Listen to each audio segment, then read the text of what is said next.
وانظر لآيات الجمال قم بنا وانظر. أعوذ بالله من الشيطان الرجيم. بسم الله الرحمن الرحيم. القارعة ما القارعة وما أدراك ما القارعة يوم يكون الناس كالفراش المبثوث وتكون الجبال كالعهن المنفوش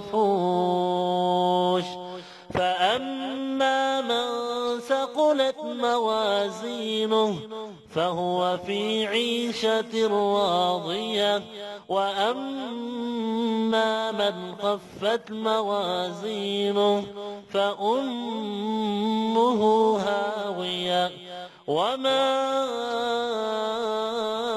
أدراك ما هي نار حامية